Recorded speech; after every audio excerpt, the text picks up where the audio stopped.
नमस्कार, मैं अभयदेव शुक्ल, all India जन आंदोलन संघर्ष न्याय मोर्चा का राष्ट्रीय अध्यक्ष। आप देख रहे हैं जन आंदोलन चैनल। आप लोगों से आग्रह है और निवेदन है कि आप सभी लोग इस वीडियोस को देखने के पहले लाइक करिएगा, सब्सक्राइब करिएगा और तमाम ग्रुपों में इस वीडियोस को भेजिएगा। साथियों, देश में सहारा के पीड़ितों की पीड़ा बहुत दर्दनाक है, बेहद दयनीय स्थिति में है और अपने पैसे के लिए दर दर की ठोकरें खा रहे हैं। एक आखिरी उम्मीद देश के निवेशकों के लिए देश की अदालत, माननीय सुप्रीम कोर्ट। जी हाँ, हम बात कर रहे हैं 5 तारीख को। 5 तारीख को देश के पीड़ित निवेशकों के लिए एक बड़ी उम्मीद के साथ सुप्रीम कोर्ट में जनहित याचिका डाली गई। संयुक्त ऑल इंडिया जन आंदोलन संघर्ष न्याय मोर्चा ने अब जन आंदोलन के दौरान देश की सरकारों को घेरने का पूरा प्रयास किया। सरकारें घेरी भी गई, बड़े पैमाने पर सरकार के ऊपर दबाव बनाया गया। सरकारों ने इस बात को नोटिस लिया। सरकारों ने 5,000 करोड़ रुपए सहारा सेबी के खाते से रिलीज करा करके माननीय सुप्रीम कोर्ट में आवेदन दे करके रिलीज कराया। हम अपने विजन में कामयाब हुए, जीत रहे थे, लेकिन ये 5,000 करोड़ की रकम नाकाफी थी। न जाने कौन से परिस्थिति बस सरकार ने सहारा के सेबी के खाते से 5,000 करोड़ रुपए निकाले। चलिए, हमारी पहली जीत थी, आंशिक सफलता थी। मामला 2.5 लाख करोड़ रुपए का था, लेकिन उस पैसे में से जो पैसा वर्षों से, लगभग 12 से 13 वर्ष के दौरान सहारा सेबी के मामले को उलझा करके 13 वर्ष लगाए गए थे, उनमें से पाई नहीं निकल पा रही थी। 5,000 करोड़ रुपए जारी कराने में सफल हो गई ऑल इंडिया जन आंदोलन संघर्ष न्याय मोर्चा। अब उस पैसे को बंटवारा करना था, उस पैसे को बांटना था। माननीय सुप्रीम कोर्ट ने उस पैसे को बांटने के लिए कहा स्मॉल इन्वेस्टरों को, यानी छोटे इन्वेस्टरों कि पहले प्रथम दृष्टया उनको रिलीफ दिया जाए। और हमारी मांग भी वही थी कि छोटे गरीब निवेशक बेहद पीड़ित हैं, बहुत दयनीय स्थिति में है, उन लोगों के पैसे सबसे पहले रिलीज किए जाएं। बाकी लोगों के पैसे अपने कागजों को दस्तावेज के प्रस्तुत कराने के बाद अगर हम विधिक रूप से सही हैं तो वो पैसा हमको वापस कर दिया जाए। क्योंकि 13 साल से सहारा के प्रबंधन तंत्र ने हम सारे लोगों को पैसे को कूटरचित साजिश करके हड़पने की पूरी नीयत बना ली थी। कोर्ट ने अपना काम कर दिया था, लेकिन सरकार ने उलझा दिया। अब सरकार ने उलझा दिया या कहें सहारा ने उलझा दिया। सरकार और सहारा की एक बड़ी गठजोड़ सामने आई और जिस छोटे इन्वेस्टरों को पैसा देने की बात की गई थी, उस क्राइटेरिया को बड़ा करते हुए तमाम वो उलझनें पैदा कर दी गई, जिसके कारण वो 5,000 करोड़ भी बट नहीं पाया। तमाम पाबंदियां उस पर लगाई गई, ऐसी पाबंदियां जिस पाबंदियों से गांव गरीब क्षेत्र के लोग, रूरल आबादी की तरफ रहने वाले लोगों को तमाम कठिनाइयों का सामना करना पड़ा। और आज तमाम डिफिशियंसी, यानी तमाम उसमें कमियां निकाल करके उन पीड़ित निवेशकों के घर के रखे या कहीं से लिए गए पैसे भी आज फंस गए। किसी तरह से उन्होंने पोर्टल में अपना दावा प्रस्तुत किया, अपने पैसे खर्च किए, लेकिन तमाम डिफिशियंसी या कमियां दिखाते हुए उन लोगों ने इस दावे को रिजेक्ट कर दिया। अब भारत का सरकार द्वारा Aadhaar card, PAN card, bank passbook की फोटोकॉपी और सहारा के दिए गए कागज जैसे तमाम नॉर्म जो पोर्टल ने अंकित किए थे, उस सबको पूरा किया गया, लेकिन सहारा के ऊपर कोई कार्रवाई नहीं किया गया और सहारा से कोई कागजात के ऊपर दबाव नहीं बनाया गया। सहारा ने उस कागजात को दिया या नहीं दिया, कितने मात्रा में दिया तो कौन सा कागज दिया, इसके बारे में कोई जानकारी साझा नहीं हो पाई, जिसके कारण इधर तो दिए गए तभी दावे को निवेशक ये प्रमाणित कर रहा है, सरकार के द्वारा जारी किए गए तमाम वैध कागजात को दिया। सहारा के द्वारा जारी किए गए कागजात को दिया, लेकिन सहारा ने क्या दिया इसकी कोई विधिक जानकारी किसी के पास नहीं है। तमाम परेशानियां साझा हुई, तमाम परेशानियों को सरकारों से अवगत कराया गया, तमाम परेशानियों को संबंधित पटलों पे ले जाकर के रखा गया, सीआरसीएस को जानकारी साझा की गई, लेकिन कहीं से कोई रिलीफ मिलने की उम्मीद नहीं दिख रही थी। चुनाव में उसका राजनीतिकरण कब होने लगा, जैसे कोई योजना बांट रहा हो वैसे सरकार जो है देश के निवेशकों का पैसा बांट रही है। पैसा देश के निवेशकों का सुप्रीम कोर्ट ने रिलीज किया और सरकार उसको चुनावी फायदे के लिए इस्तेमाल कर रही है। ऐसे में निवेशकों के पास और कोई चारा नहीं बचा था, वो सुप्रीम कोर्ट अपनी अर्जी लगाने 5 तारीख को पहुंच गए।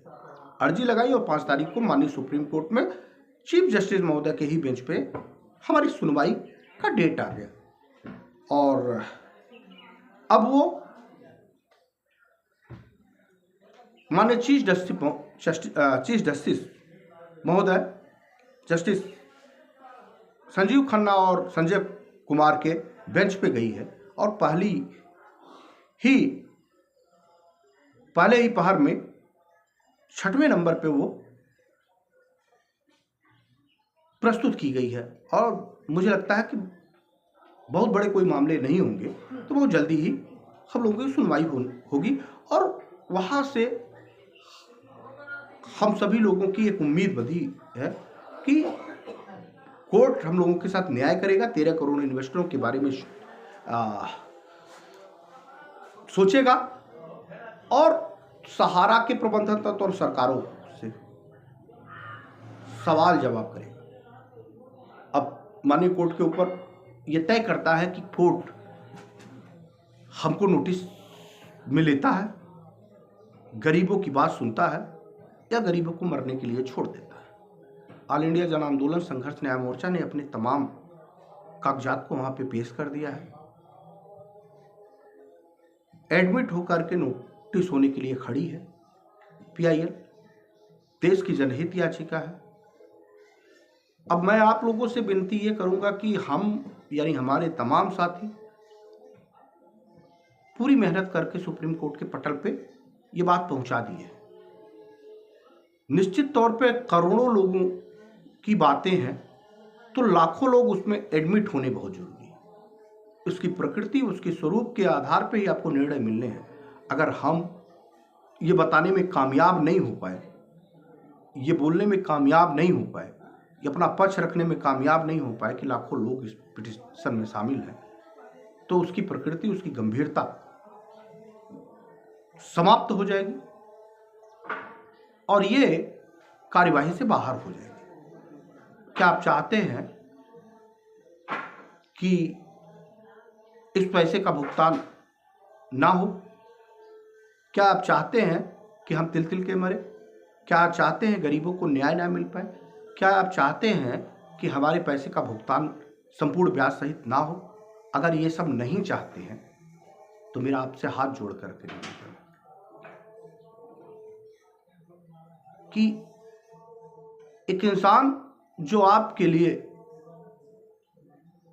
पूर्ण समर्पण भाव से लड़ रहा है, उसके हौसले को बढ़ाइए। इस लड़ाई को जीत करके इतिहास में अपना नाम लिखवाइए और अपने संपूर्ण भुगतान की गारंटी माननीय सुप्रीम कोर्ट से लीजिए। पैसा संपूर्ण भुगतान के रूप में मिल सकता है। ये अवसर हम लोगों को नहीं खोना है। अगर ये अवसर हम लोगों ने खो दिया तो फिर कोई दूसरा अवसर हम लोगों को दोबारा नहीं आएगा और दोबारा कोई हिम्मत और साहस नहीं कर पाएगा। हम नहीं जानते कि आप के पास ये वीडियो कब पहुंचेगा। हम नहीं जानते आप इस वीडियो को सुनकर के कितना प्रभावित हुए होंगे। हम ये भी नहीं जानते हैं कि आपका दर्द, आपकी पीड़ा, आपका की कठिनाइयां, आपकी परेशानियां कम करने में आंदोलन ने कितना महत्वपूर्ण भूमिका अदा की होगी। लेकिन हम ये जरूर जानते हैं कि इस पूरे आंदोलन में हम सभी लोगों ने पूर्ण समर्पण भाव से इस आंदोलन को लड़ा है और बेहद कम संसाधन में लड़ा है। इतनी बड़ी पीआईएल को ले जाकर के साथ दावा प्रस्तुत करने के दौरान ही हमको बहुत सारी बातों से ये पता लगा कि शायद एक जिद ना होती तो ये संभव ना हो पाता, हम वहाँ तक उसके दरवाजे तक पहुँच भी ना पाते। लेकिन शायद ईश्वर को मंजूर था, शायद ईश्वर हम लोगों से ये काम कराना चाहते थे, शायद ईश्वर हम लोगों के लिए एक रास्ता खोलना चाहते हैं। तो आप लोग, जिन लोगों का वास्तव में पैसा है, जो लोग वास्तव में पैसा लेना चाहते हैं, जो लोग संपूर्ण भुगतान लेना चाहते हैं, जिनके अंदर कोई परेशान छक्के पंजे नहीं है, जो अपने पैसे के लिए लड़ना चाहते हैं, वो इस PIL में जरूर शामिल हों। बहुत सारी परेशानियों को झेल करके हम सभी लोगों ने PIL को यहाँ तक ले आया है। ये आपके पैसे से भुगतान से आपका केस है और ये केस सबको मिलकर के लड़ना होगा। और मैं फिर कह रहा हूं कि जो सहारा में काम कर रहे लोग थे उनसे उनके लिए भी है। सहारा में अगर वास्तव में सोचेंगे, उनकी विचारधाराएं बदलेंगी, तो सहारा की कंपनी के ऊपर भी कोई आंच नहीं आएगी, सरकार को बाध्य किया जाएगा। लेकिन अगर सहारा ने हमारी मदद नहीं करी, सहारा के प्रबंधन तंत्र ने हमारी मदद नहीं करी, देश के निवेशकों के साथ खड़े नहीं हुए, कोई कूटरचित साजिश करने का फिर प्रयास किया, तो यकीन मानिए कि उनको जेल के सलाखों के पीछे भी जाना पड़ेगा और उनकी निजी संपत्तियां बेच करके देश के निवेशकों में बांट देने का निर्णय भी भारत की सुप्रीम कोर्ट सुना सकती है। हमको, हमारे साथियों को पैसे से मतलब है, हमारा किसी से कोई दुश्मनी नहीं है। हमारे लिए अगर कोई ये सोचता हो कि हम उसके कोई व्यक्तिगत दुश्मन है, तो हमारा कोई व्यक्तिगत दुश्मन नहीं। हमारा ये विजन था, हमारा ये लक्ष्य था, हमारी ये लड़ाई है। हम इस लड़ाई को जीतने के लिए हर वो प्रयास करेंगे, क्योंकि धर्म की लड़ाई है, क्योंकि न्याय की लड़ाई है, क्योंकि हम इस न्याय के लिए विधि सम्मत लड़ाई लड़ रहे हैं और हम माननीय सुप्रीम कोर्ट के पटल पर पहुंचे हैं। तो आइए, हमारे इस बहुत बड़े आर्थिक अपराध का, बहुत बड़े घोटाला का, बहुत बड़े स्कैम का पर्दाफाश किया जाए और अब संपूर्ण भुगतान की दावेदारी प्रस्तुत की जाए। तो मेरा वीडियो, हालांकि आज कुछ था नहीं हमारे पास जिससे हम आपको बात कहते, लेकिन हाँ इतना तो है कि एक उम्मीद बनी है, एक आशा बधी है और विश्वास आत्मबल के साथ है कि हम ये लड़ाई जरूर जीतेंगे। तो हमको ईश्वर पे पूरा भरोसा है, हमारे बालाजी सरकार हमारी मदद कर रहे हैं। तमाम हमारे वो इष्ट देवी देवता जो हमारे साथ जुड़े लोग हैं, उनके देवता निश्चित तौर पे हम लोगों की मदद करते नजर आएंगे। भगवान के घर देर है, अंधेर नहीं है। ये देरी शायद खत्म हो रही है, एक नई सुबह की शुरुआत हो सकती है। 5 के बाद लोगों के घर खुशियां आ सकती है। तो आप इस खुशियों में शामिल होइए, अतिशीघ्र इस PIL में जुड़िए।